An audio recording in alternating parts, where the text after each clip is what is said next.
Hi, everybody. Before we get to another great interview, the Too Opinionated podcast could really use your help. And it's easy, it's free. IMDb, which is the entertainment database, imdb.com, named us a top 100 podcast. We came in at number 82. That's a big deal because there's 15 million podcasts and growing. So to be named to anybody's top 100 list, pretty big deal for us. And the way you can help is to go to imdb.com, look up the Too Opinionated podcast, and that's it. Just bringing our page up. That traffic really helps us out. Our YouTube channel is MeisterCon Pod. All we ask is that you subscribe. It's also free, but that really helps us to attract these amazing guests that we keep bringing on the program. And that's it. Two easy ways for you to support us, and we would really appreciate the help. Now let's get to that interview. Hi, everybody. Welcome to another edition of Too Opinionated. I'm so excited today. I get to talk with filmmaker, actress, Nicole Betancourt. So welcome, Nicole. Thank you. Thank you. There's actually an actress who has my name. It's not me. There's two of us, and we get mixed up often on IMDb, which is kind of strange.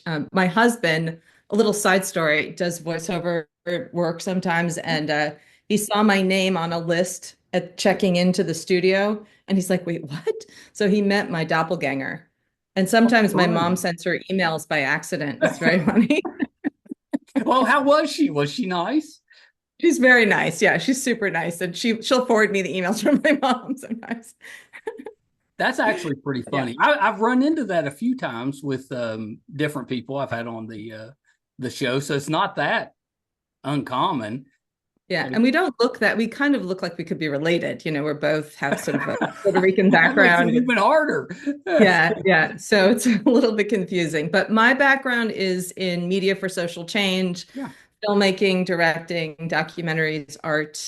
So that's sort of what I've been doing for the Well, last 20 yeah, years. let's talk a little bit about that because we I want to talk about the documentary, but let's talk about your background. Tell me what got you into the entertainment business. That's a difficult business to go into. What made you want to do that?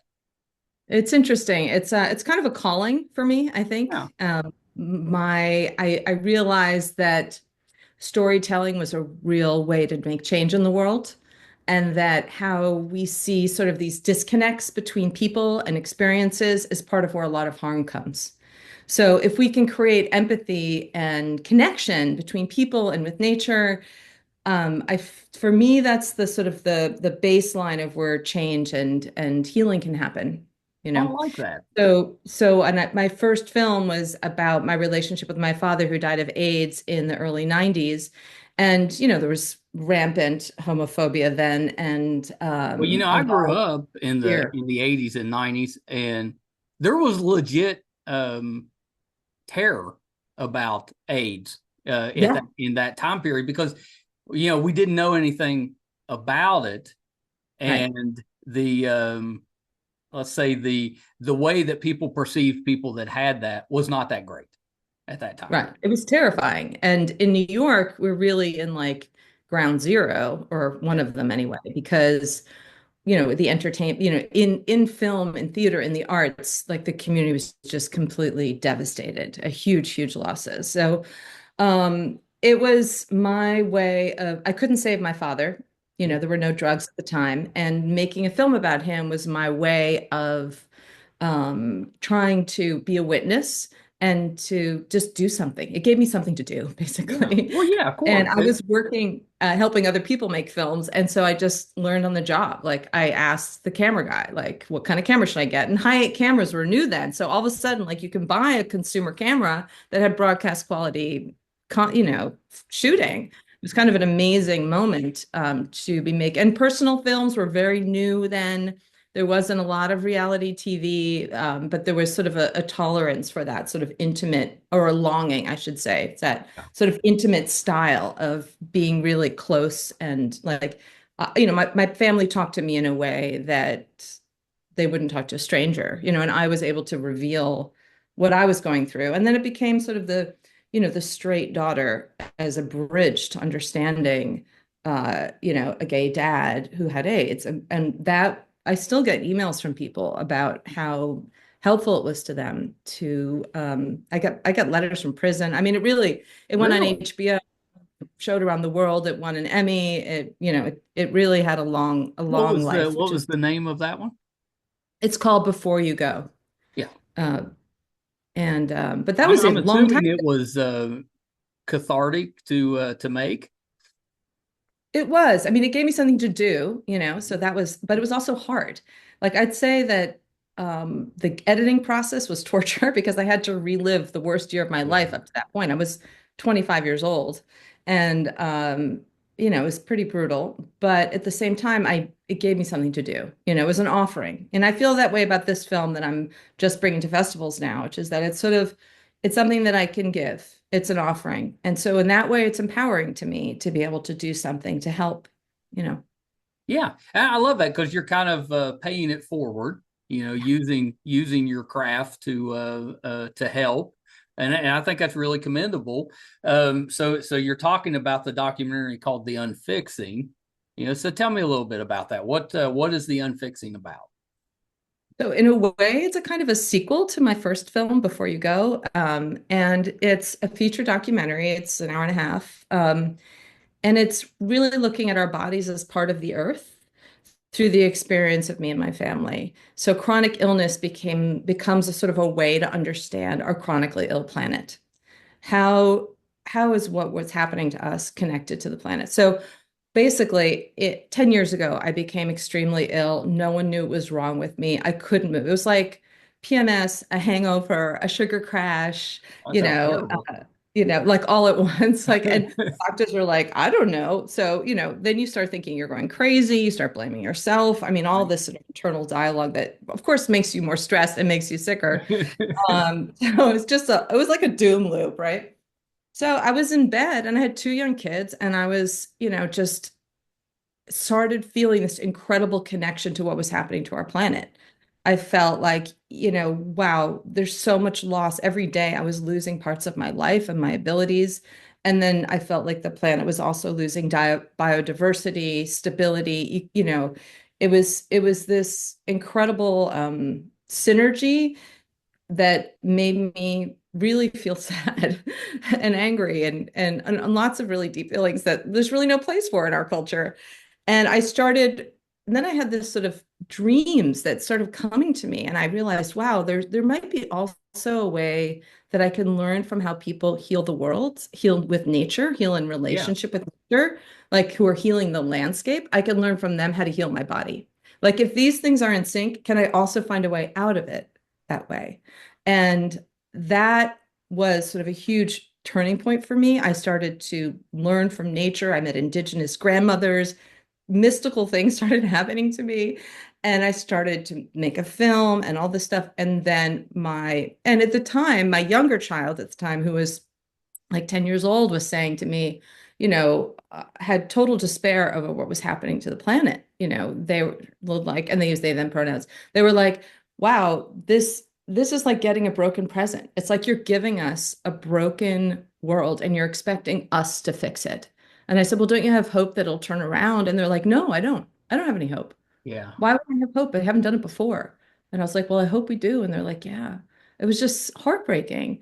But I'm like, okay, let's try and find a way to use the film as a way to like almost as a message to young people today that there is a way through.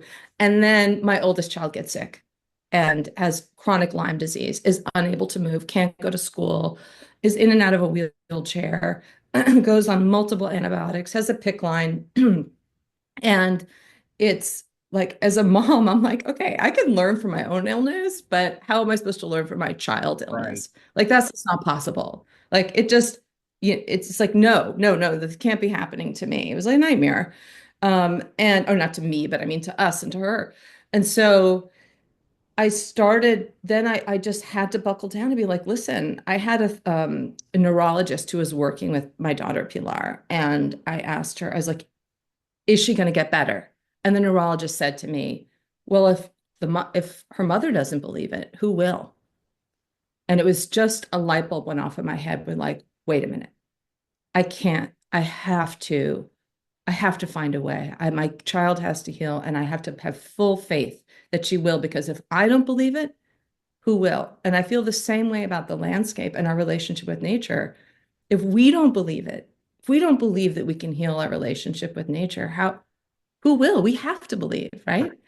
And so it became this like moment for me. And then through a series of like, I had a dream that kind of told me to find this woman. I can tell you that story in a second if you're interested. Yeah. And then we ended up studying neuroplasticity, which is this idea that jump in anytime. I'm sorry, I Yeah, realize no, I'm like no, this is really good. story of I've the got movie. questions, but I'll wait. I'll wait. Okay, Give me two. okay. Yeah. So, so basically, neuroplasticity is this basically the idea that the brain is plastic. The brain can change with Yeah. intention. So the words you say to yourself and the way that you think actually changes your whole body. And I Well, started, you've always heard that stuff where people they just don't believe that they're sick. right, And so they're not sick.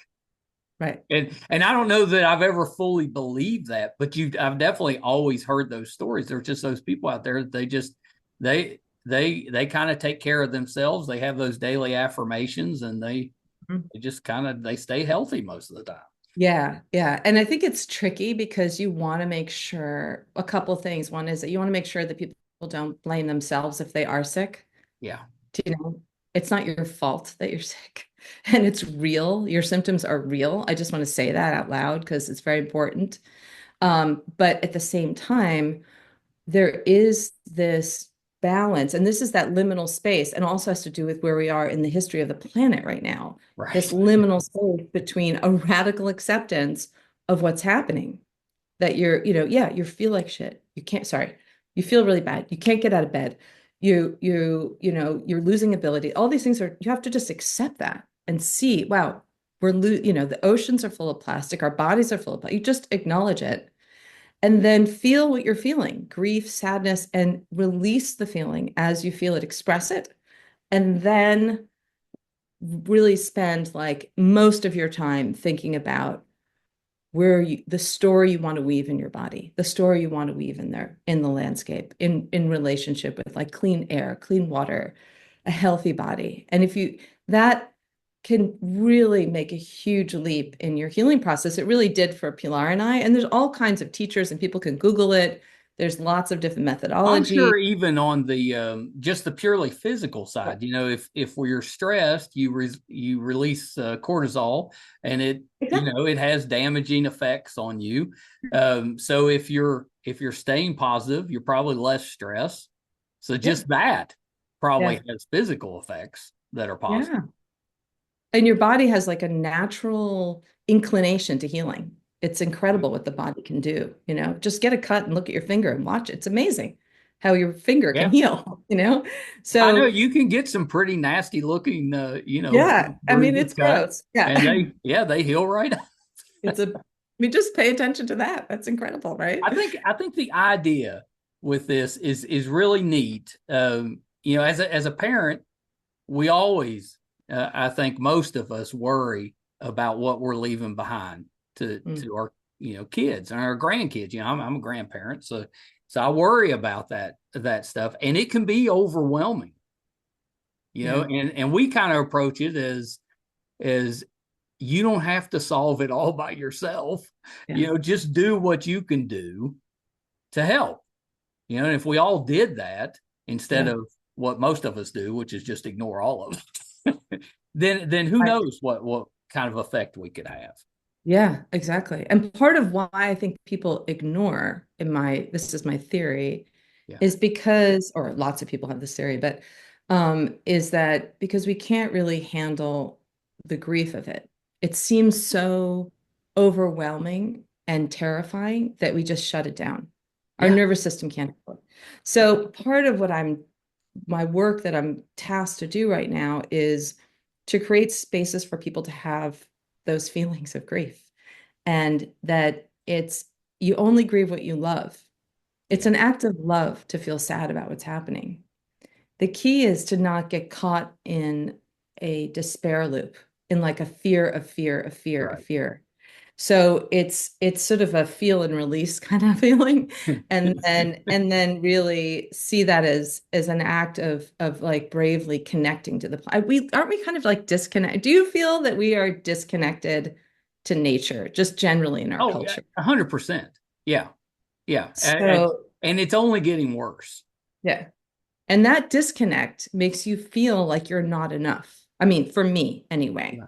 And that not enough feeling, we start filling it with numbing things that numb us, things that distract us, things that we consume. We just constantly, and our sort of consumption of the planet. It's like we're eating it up the house that we're living in, right? Yeah.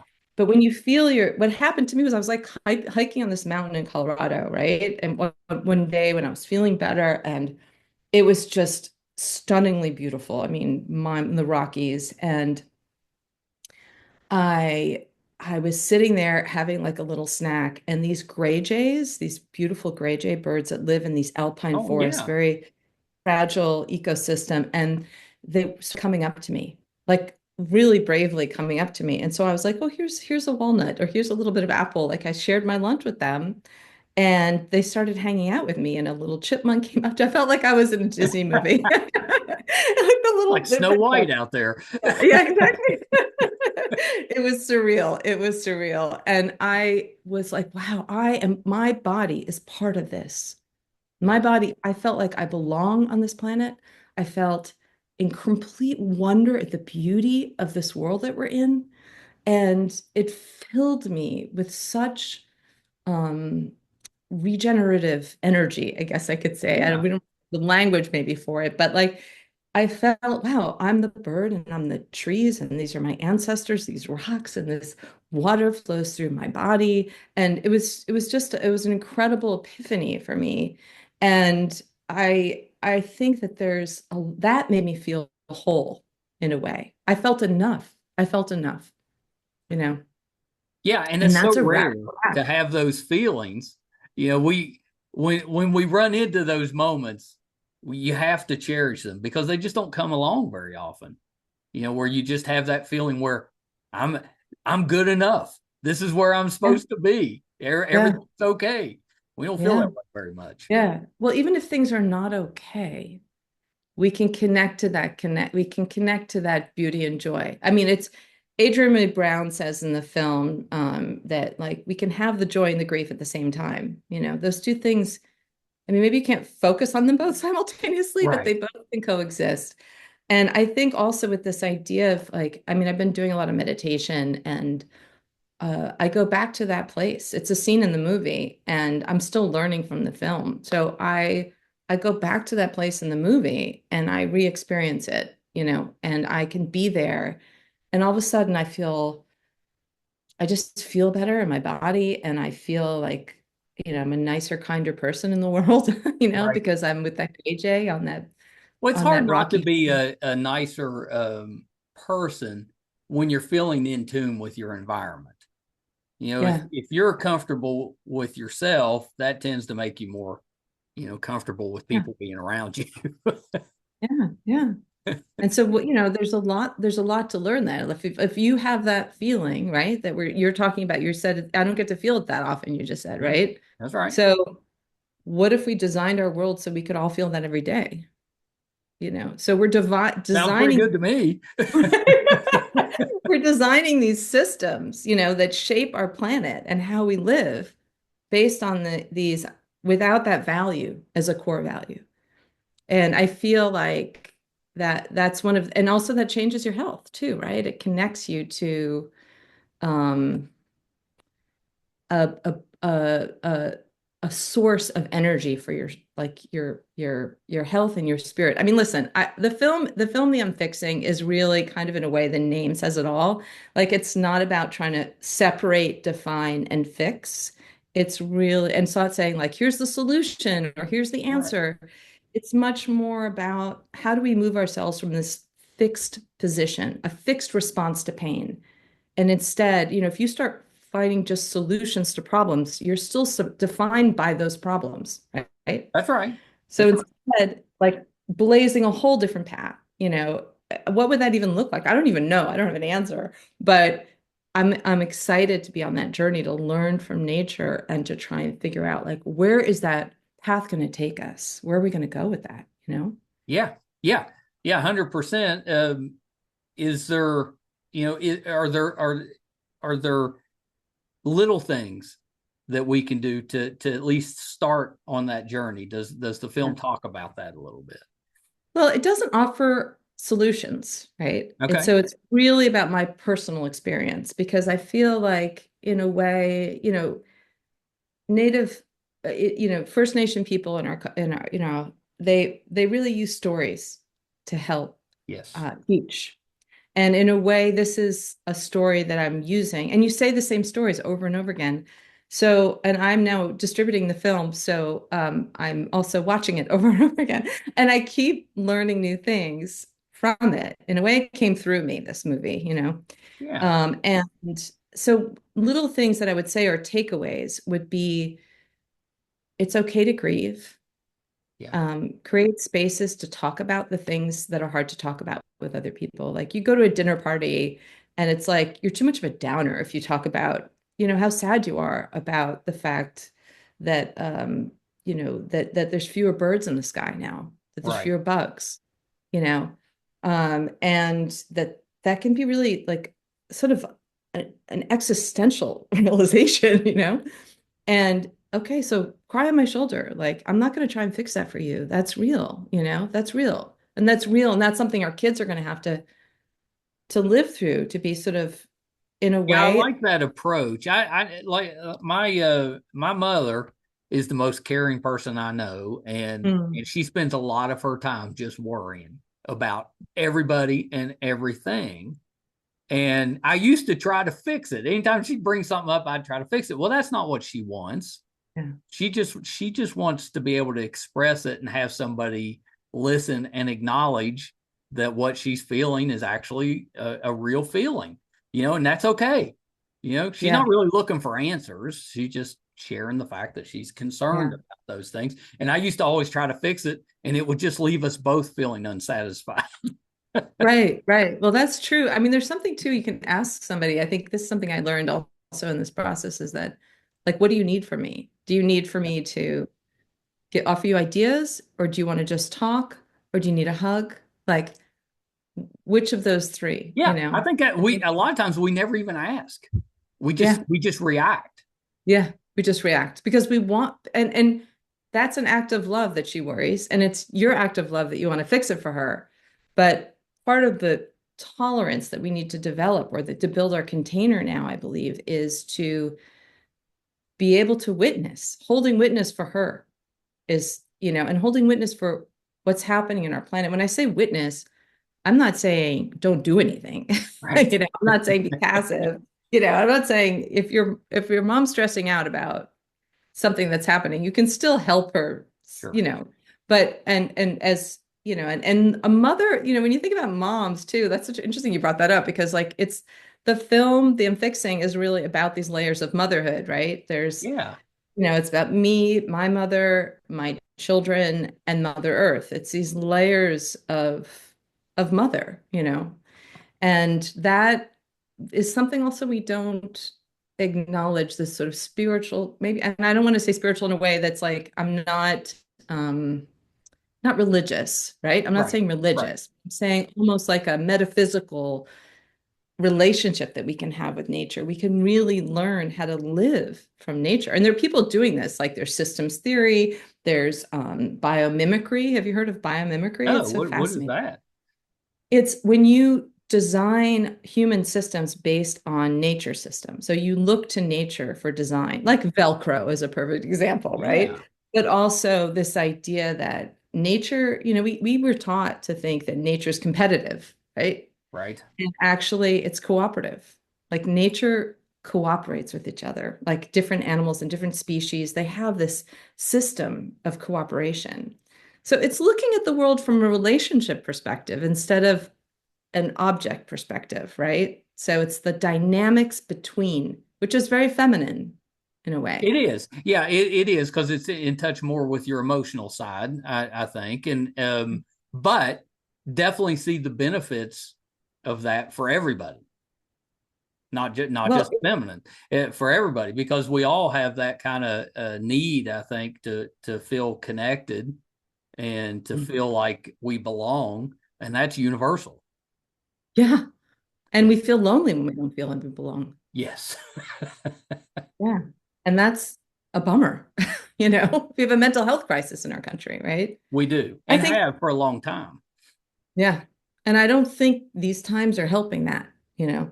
Yeah. And the sort of anyway, that's a whole different movie, I think. But yeah, there's so I mean, you can see how all these things are so interconnected with everything that we could talk for hours about all these different, you Oh, know, you totally parental. could. That's Yeah. why I think it's so interesting. Yeah. Did how did your children, your family, how did they respond to the film?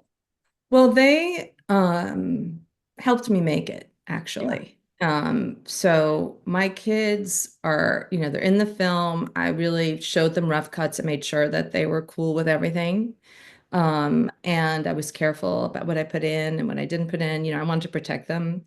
And I also, but they were really bold about it and also helped me do things. Like there's a scene, I don't know if there where I'm like buried under rocks on the beach. And it's like the weight of the stones are symbolizing sort of feeling like I'm dying in bed. But it's on the beach, which is a real symbol in the movie for this liminal in between space, right? Yeah. And there and off camera are all Was the there a reason you chose the beach? well, it's a beach where my I spent a lot of time Yeah. in Long Island and on the North Fork, and I also liked it because when I'm buried under the rocks, I could breathe through the stones, so I wasn't gonna. There was a practical reason. They're just beautiful. It's these bright white stones. They look like stones you'd buy in like a garden center, you Yeah. know, because they're like really How beautiful. long did it take to get underneath all that? Oh my God. Well, we had like three people with shovels, the camera's set up and you know, I framed the shot and then I laid down and then they had to keep it was stop motion. So they would bury me, they would put some rocks on me and then clear the frame and put some rocks and clear the frame and put some rocks. And then you just magically see my body being buried under stones. But and it was actually kind of funny because I had had a dream earlier where there were these boats going in two different directions. Like this, the water, the ocean was in the top of the frame of the dream, right? And the ocean's in the bottom. So there's like two landscapes, one Yeah. upside down, you know, like playing cards kind of. Yeah. And then there were these boats going in opposite direction. I was in both boats and I was looking at myself. So it was this idea of like consciousness shifting reality, kind of, or multiple realities. And it was just such a weird, beautiful dream. I was like, oh, I want to film that. How do I film Yeah. that? Anyway, so I'm lying under the rocks and a boat starts to go by, a canoe, a family, the family that I'm not able to be active with, the family that I'm not able to be at that time. Right. And it's going by and they're like, "Oh, we should turn off the camera and you know, just wait for the boat to get out of frame." And I was like, "No, no, no."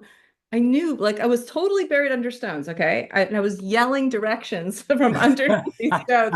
I'm like, "Just clear the shot. This is the boat from my dream. Like, get out of the shot." And it ended up looking really beautiful and was kind of a magical moment. And people still ask me, like, "How did you do that?" And I was like, "Well, you know." Sometimes it just things are meant to be. Part of documentary filmmaking is just being ready, you know, and Yeah, to take having advantage it. of what comes up. Yes. And then you have to be really spontaneous and quick to respond. Yeah, Yeah. exactly. Exactly. Did you learn anything about yourself while you were making it? Wow.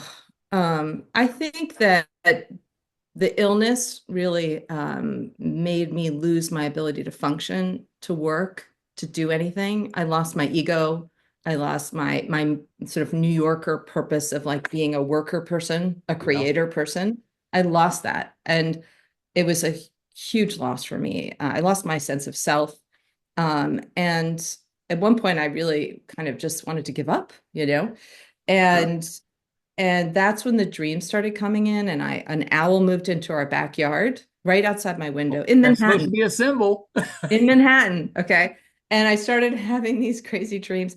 And and it really opened up a whole new world for me. So I started to source how I move through the world from a much more connected and less sort of buzzy, superficial place, and much more of a faith. Like, I mean, it took me so long to make this film, and I just kept showing up for it over and over How and how over long how again. long did it take? 7 years. Oh, that's a pretty long time. Yeah, it's a That long time. that says a lot Um, about how driven you were to make it. That yeah, you yeah. hung I mean, in. really, it was uh yeah, I mean, it was not easy. It wasn't like, oh, I just knew I was gonna do it and I was just gonna, there were times I was like, what the hell am I doing? Like this doesn't make any sense. I'm like, it's such a weird movie, it's about all these different styles of film too. I have 60 years of archival footage from my family. My mom was in the convent and my dad grew up in Puerto Rico, and both of their parents filmed them when they were younger. Oh, yeah. So I have Super 8 footage that goes way back. So, you can imagine the hard drive situation in my apartment. Yeah. And then We I just converted like all of my oh, family's, the 8 millimeter, the stuff from the projectors, all of that stuff. oh good. Yeah. Yeah. Cause it's all the stuff from like the 60s, early 70s, that stuff that it'd just be gone if you didn't do Yeah, something. it doesn't last. You have to Yeah. convert You have it. to move. And it's beautiful now. You can do like 4K transfers and they're just gorgeous. They're just Yeah. They gorgeous. look really good. Yeah. It's so juicy. I just anyway, so that was fun to play with that footage and then also to make these sort of surreal, video art type scenes in the film that were representing emotions and experiences that really couldn't be explained in sort of a traditional way. Yeah. So so it changed me because it showed me a new path. It really did. I mean, did you ever see The Queen's Gambit, I the film did. about Yeah. chess? Yeah. Great. Yeah. Okay, Great. so you know how she's like looking at the ceiling in her bed and she's Yeah. playing chess. So that's the way I edited the movie. I would lie in bed and I would edit the film in my head. So all I had to do was just sit at the computer and make it happen. So and just Yeah. You execute it. already had it done. I Just already didn't had it have it done. to. Exactly, exactly. So, and it was really, and that's the way I remembered my dreams. It was sort of playing back film. So it became this internal landscape that became kind of incredibly rich. And I never would have discovered if the sort of outside day-to-day world hadn't been brutally ripped out of my existence. And so I was left with, I was left with this other sort of alternate reality that became really fruitful and I'm still learning, like I said. Yeah. I Well, don't have so all the answers. how do you end it? How does it end it? Does it end it like is it kind of open ended? Is it hopeful? What's the feeling at the end? Yeah. Well, people always ask me, it doesn't tell you like everything's fine, certainly. Yeah. But it is, the ending really ends on this idea that our stories change the world Yeah. and that we can learn from nature, that we can listen to what she has to teach us. So there is this sort of path forward about listening and dreaming a new world into being, that we can do that. And that is sort of an ancient teaching, right? Like we spend a Yeah. little, Sherry Mitchell in this Sacred Instructions book it's an indigenous wisdom book. And she talks about like spend 10% of your time thinking about the current situation, like analyzing it, 10% of Right. your time doing something about it, and the other 80% of your time really living the world, aligning yourself with the world you want to create. And so Okay. that is something that I learned, and it's a discipline because there's a lot of news and crisis and noise and distraction from that everywhere around us, like Sure. when you're in pain, how do you do that? It seems impossible. When you're in physical pain, it Yeah. seems impossible, but it is possible. It really Yeah. It's is. it's hard just to get past the pain. Yeah. It's hard to do much of anything other than focus on the pain. And so what I've learned to do is to actually listen to it, like listen to that pain and feel like, oh, welcome. Interesting. What's happening with you now? let's soften that. Let's relax there. Let's not tighten up and fight it, right? Because Yeah. then you're so focused on the thing. So it's like listening to it, but also being like, okay, if it goes away, it's okay if you're here, and it's okay if you go away. It's a magic. It actually really, you'd be surprised next time you have a headache or something hurts, is softening your reaction to it really allows it to kind of slowly come out of it. And then really believing that we can heal is really important. Yeah. So at the end of the film, Pilar's, doing great, and my kids are learning from nature, and we're moving forward. I mean, I think I'll have to make a sequel about Yeah. I how was we going can to say, learn from it nature. sounds like you've got more material. You could Yeah, I definitely make do. a sequel. Yeah. And we're really excited because we're about to have our US premiere at the CineQuest Film and Arts Festival in San Jose, California. That is And pretty exciting. yeah, it's such a great festival. So I'm really excited. If anyone's there, please come and join us. We'd love to talk to you and meet you. And we're also we're going to have a film screening in Brussels at the Millennium Film Oh, wow. Festival. And we've developed a workshop with the film, a 3-hour workshop, and there's a video and sound installation that we have done in a couple of different What do you community. do at the workshop? The workshop is like using different scenes from the film, but Yeah. it's based on the work that reconnects, which is a process designed by a group of people, but primarily Joanna Macy, who's a just an incredible poet, anti-nukes activist. I mean, she did a lot of environmental work for like decades and decades and decades, helping activists find resilience in themselves and not burn out, people who are really working for human rights and environmental rights.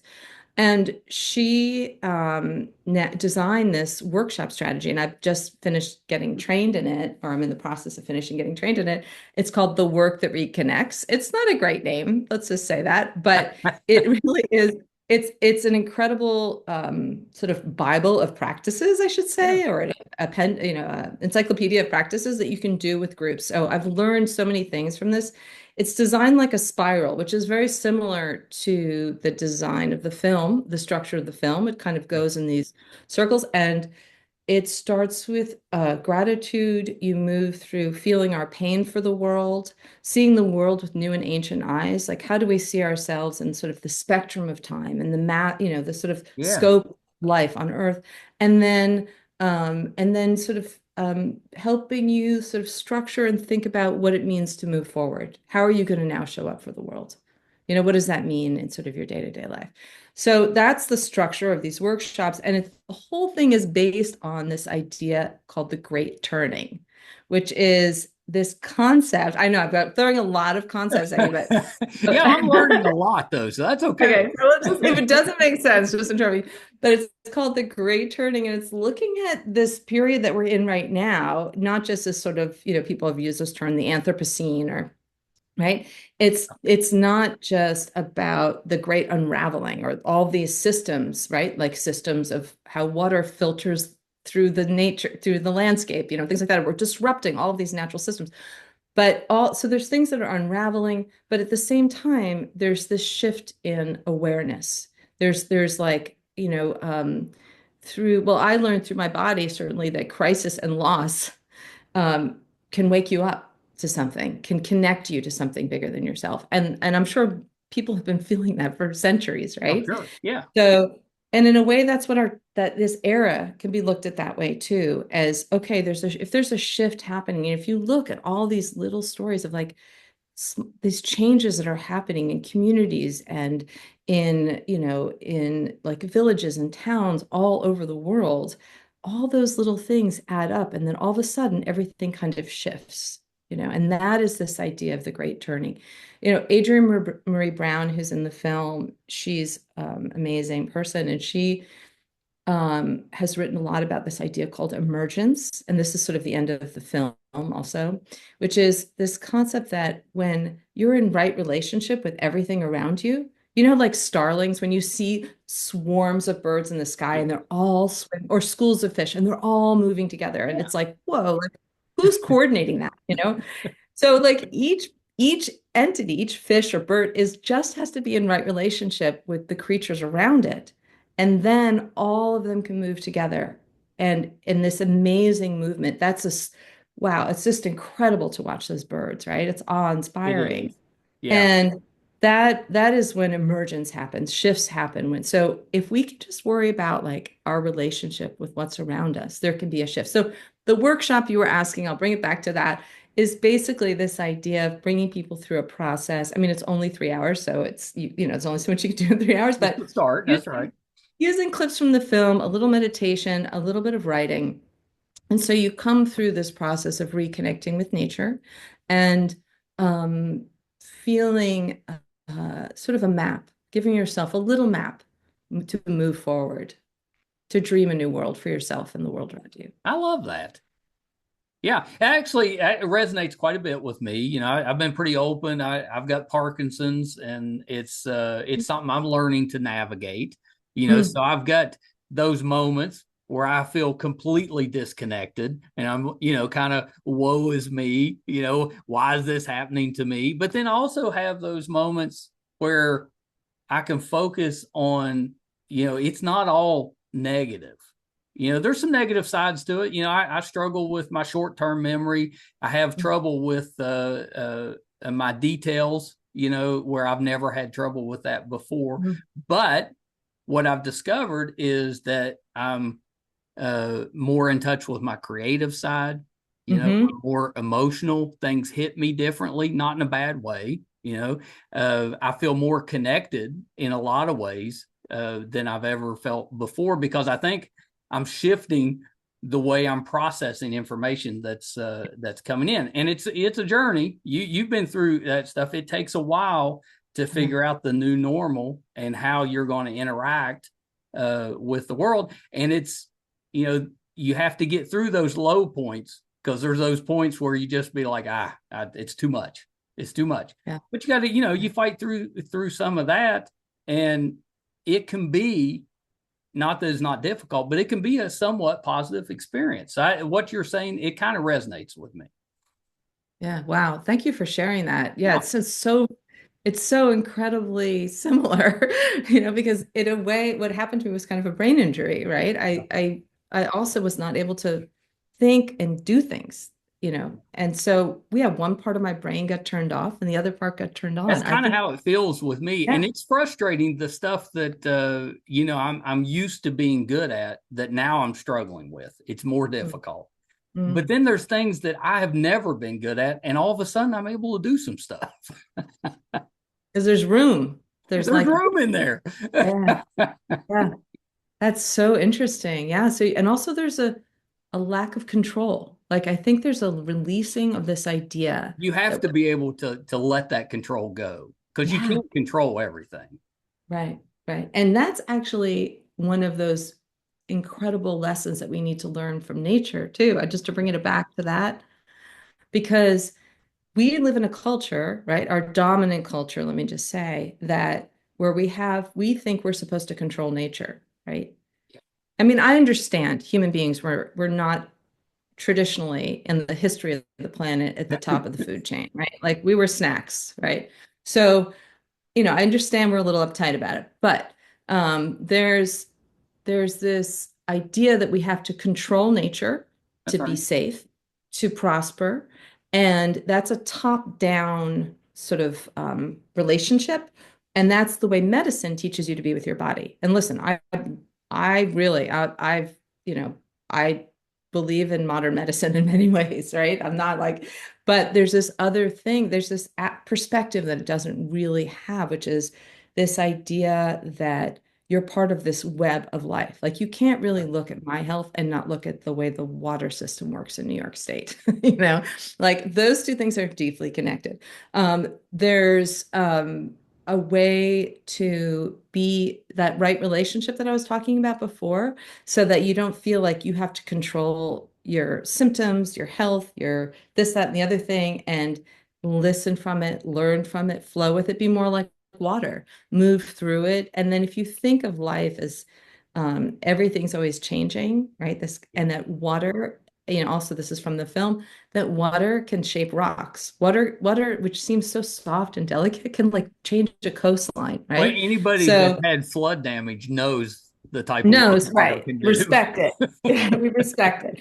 So, but water also is like your body's mostly water, and we can learn like how we respond to what's happening to us with that flow. I guess a flow would be a good way to describe it. So Yeah, there's I like that. I like that because it is kind of, we kind of ebb and flow as we go through life. yeah. Yeah, or have power and think about having power with your body, power with nature instead of power over. That's another thing I learned from Joanna Well, Macy's. you hear people, you need to go out and walk barefoot through the grass just so you can connect with the Yeah. earth because it has some health benefits. You get out in the sun for a little bit, and that has some not just physical but emotional benefits as well. I mean, we're kind of meant to be out in nature. Yeah. We're part of nature. We We're part actually of are nature. nature. Yeah.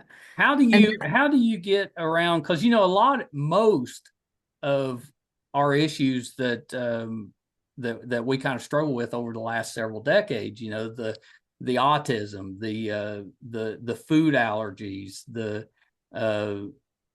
things like Parkinson's and stuff that are coming up because of the way we have done food and all of the environmental things that kind of have that effect. How do you keep from getting down about those things that you can't control? I do get down. Well, how do you not stay down? I Because mean, yeah, I'm of just going course to we all say, do. yeah, that really is terrible. I mean, it's a nightmare, right? Like you can have awareness and you can want to change, but if the system's so broken, you can't Yeah, actually do it. Like, and also like who has the resources to like build a palace on top of a mountain and have, own your own ecosystem, right? Like that's not most people. that's And right. so we have to, I mean, I don't know, like for me, it's like I get mad and I get upset, and I'm like, you know what? I'm going to feel those feelings because that's not a bad thing. I'm not going to judge or shame myself for feeling upset because it's upsetting. And then I try and do what I can, and I try and forgive myself for, you know, maybe eating something that's not That's all great you for can the do. ecosystem or having, strawberries in February or whatever. But then I also like, it's maddening, and there's a lot of people talking about the wellness component. There's a lot of people talking about, things you can do that are practical. You were saying this thing about walking barefoot, and I feel like we have lots of new names for things. There's like forest bathing, or there's like grounding, and there's all these things that people talk about, but it's almost like we don't really need to understand it. Like get Sure. out of that logic brain for a second, Yeah. and Just take advantage of it. just feel it and see what it has to teach you. Just be open and listen. If you just sit on a rock somewhere and look at a tree, you'd be surprised what you can learn. I mean, you might discover that like the branches are like the veins in your body or the river systems, and that you are, and that's the way things grow and change, and then you can find hope from that, or a path forward of your own. And so it's hard to tolerate that kind of listening, that deep listening. We're so used to we live in a hyper efficient world right now where everything is sort of solved and easy, and we want everything to be easy and solved.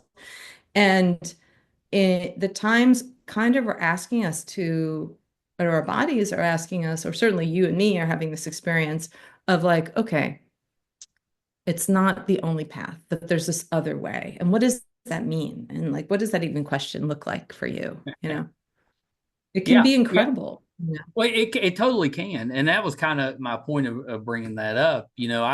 I've had difficulties with this diagnosis and trying to, first it was trying to figure out what it was, and then then you deal with what it is, and then you got to deal with the medications that come along with it, and it can be a lot. It could be a lot.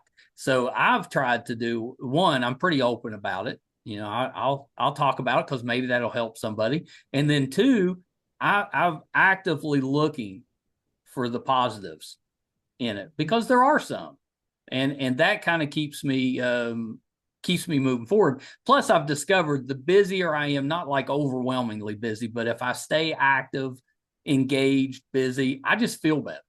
I just do better, personally. And I think that's a good metaphor for everybody as far as how we interact with the world. Just stay active. Yeah. Make sure you're interacting. Yeah, and because what you pay attention to grows, right? Yeah. And you can't control what happens to you all the time. There's a lot of random stuff that happens to you in your life. I mean, you may think it's predestined, but it could feel pretty random. And not all of it's good. There's a lot of pain just being a human being. But we do have choice about how we can respond to it. That's right. We do have we got a little bit of control. Yeah, you have choice. You can choose. So it doesn't, it's empowering to think that for me, Yeah, me too. I think that helps me with that. And it helps me knowing that there's other people out there dealing with the same stuff that I'm dealing with, the same thoughts, the same, concerns, worries, all of that, just knowing that we may not have the same issue, but the way we respond to it can be similar. Yeah, exactly. Yeah. And how your attitude is so beautiful, by the way. Like, oh, thank you. I love what you just said about just trying to keep re-engaged in the world in a way that you want to live your life. And making that choice all the time, Yeah. I mean, you're meeting so many people and talking to so many people. It's got to be fascinating. It's very interesting to me. I never would have thought, because I'm kind of an introvert at heart, so I never would have imagined that this would be what I would be doing. But I love it. I learned so much about people. You're an introvert? Oh yeah, I'm an introvert. I know you can't tell, but it's in there. I kind of believe it, because I feel like I used to be an extrovert and now I'm an introvert from being sick. And now, because the film is coming out, I have to become an extrovert you gotta go again. Back. Yeah. So I'm finding but trying to source the energy from a different place than I had before, like reinventing it for myself. So it's an interesting. I just have to pay attention. Like today, I've got a pretty heavy interview schedule. I've got them all day today. After that, I need a day. I need a quiet day. So I can just kind of recharge, get my head on straight. But I just know that with me, maybe I'll go run, I need a little time to myself to kind of recharge after I've had a really busy day. Or sometimes it's a couple of days, but I just know the introvert in me, I got to feed that guy. I mean, that's like farming, right? Like the way we farm our land, we just, now we just sort of like plow it and just try and squeeze out every last bit of productivity from the piece of land. Whereas nature doesn't work that way. Like, you need to let the land lie fallow. You need to plant things that'll take the toxins out of the soil and let it regenerate. Yeah, it's a whole process. You have to kind of let the land, the soil is where we get all of our nutrition from, right? So how you're talking about cheating your body and your energy capacity is beautiful, because you're really responding to your own ecosystem and listening to how to be in right relationship with your body. I really love that, the way looking at it that way, because if you think about it, all of that, if you want to get just to feeling better, so maybe you're going to be more active. Well, before you can be more active, you got to make sure you got all the nutrients you need. You got to make sure you're hydrated, so you got to kind of, prepare the soil, so to speak, before you get out there and put the work in to maybe improve your health. Yeah, it's that active listening, which is what you're doing every day when you interview people, but you're also listening to yourself. So that's really beautiful. So we need to listen to the earth too, right? That's sort of the takeaway, I guess. I love this. Nicole, thank you for taking a little bit of time. It's so fascinating. We could talk all day about it. It's so interesting to me. What's the plans for the Unfixing? I know you've got the kind of the debut at the film festival. Is it to take it to other festivals? I know you got a couple set up. Is it to kind of go that route to find a distributor, or do you already have it lined up to release somewhere? So we are really we're responding to where the audience is, really. Yeah. And we're finding that, first of all, I'm so excited to have the US premiere at the CINEQUEST Film Festival in March, on March 15th. So that's exciting. And then also we had our world premiere at the Jihlava Film Festival in the Czech Republic, which is this amazing documentary film festival where, I mean, I just want to say, just chat out because like they had people coming from Prague to Jihlava and like sleeping on the floors of gyms to watch documentary films. Like I just, That's it's kind such of a, amazing. it's amazing. It's amazing. And then we have, we have a bunch of festivals lined up and there's, so the plan is to really do a lot of what we call like outreach or community engagement Yeah. around the film. And we just are in the process of signing on with Women Make Movies as it's a nonprofit distributor. They get films into universities and communities, and they do festival strategy and broadcast strategy. So they've come on board. I love them. They're amazing. And they have a deep history in telling women's stories. So, and this is obviously a film about women by women. So it's very meaningful. And so we're in the process of signing on with them. And so I feel like if people want to see the film, they can go to our website, theunfixing.com, sign up for our newsletter. And then as it's early in the process, so as things start rolling out, they can come to events, join us, host a Right. screening in your community. We would love that. We can do online events together. So Yeah, you got a lot of possibilities with this. I'm excited about having the conversation with people Has and becoming has more your has your extroverted. children, have they got to see it in a theater yet? Not yet, but I can't wait for that to That's happen, that's actually. a that's a big thing. I think they'll Yeah. enjoy that. It's good. My husband is the composer, Ray Poor. Oh He's the composer wow. and the sound designer. Yeah. Yeah. The He whole was family nominated for a affair, this last project. year. Yeah, it's totally. It's so funny. Yeah, so he's an amazing. I mean, it was really funny because I would be like editing scenes and I'd be like, I need music for this scene. And he's like, well, give me the scene, I'll give you the music. And so there was this tug of war over breakfast every day. Um, so he did an incredible job. He scored the whole film, and so we did a mix in. I'm working with an amazing producer, Rose Kowalski, who's based in Spain, and we did all the like finishing post in Spain, and we did a mix 5.1 surround sound mix with this incredible mixer. So it's I'm very excited to have it play in theaters like that are with good sound systems. Yeah, I So was you can going to say reverse the it. especially for documentaries, I think the sound track is really important. Yeah. The music, because it can either get you in it or keep you out of it. It's weird because like people don't usually value it as much. It's at the end of the production process, when you're sort of running out of money and time and I think sound designers and sound editors and composers often just they're sort of squeezed in at the last minute. But we live in a very visual society, but sound it really tells you how to feel in a moment in the film. Like it really guides you. It's your path, of suspense or excitement or calm. Right. It's incredible. Well, I respect Nicole, thank you sound. for taking the time. It sounds incredible, the unfixing. I can't wait to see the whole film. I think it's amazing what you're doing and kind of what you discovered. This whole path, because it's kind of changed the your career a little bit. How this has worked out. So before I let you go, though, anything else that you're working on that we can kind of keep an eye out for?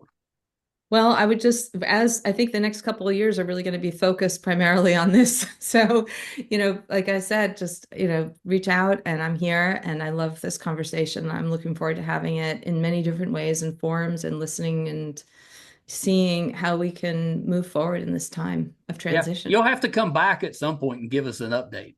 Kind of Well, I would love to do how that. things are going with the film, all that. It was so great talking with you. Thank you so much for having me. Oh, you're so welcome. Where can we find you on social media?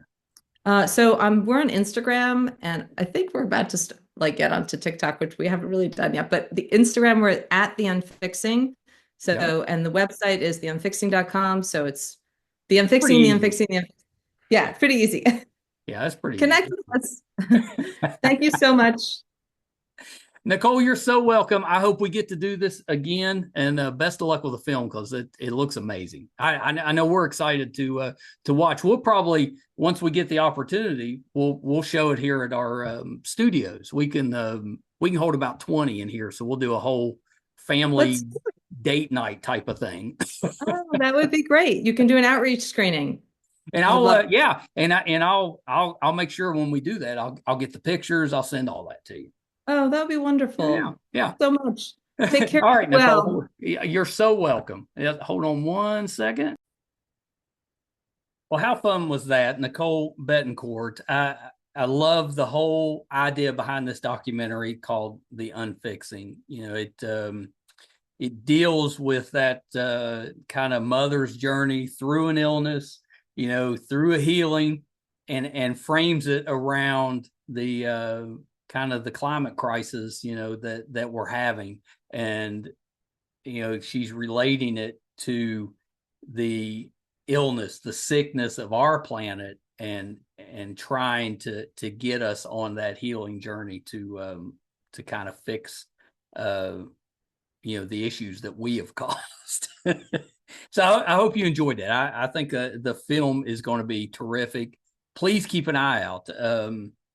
Those are the type of documentaries that we need to support and make sure that they do well, to help us to improve just as a society. If you've ever been through a difficult illness, or you've had somebody close to you that's been through it, I think this is a documentary that will help, and kind of put things into perspective. So I hope you'll check that out.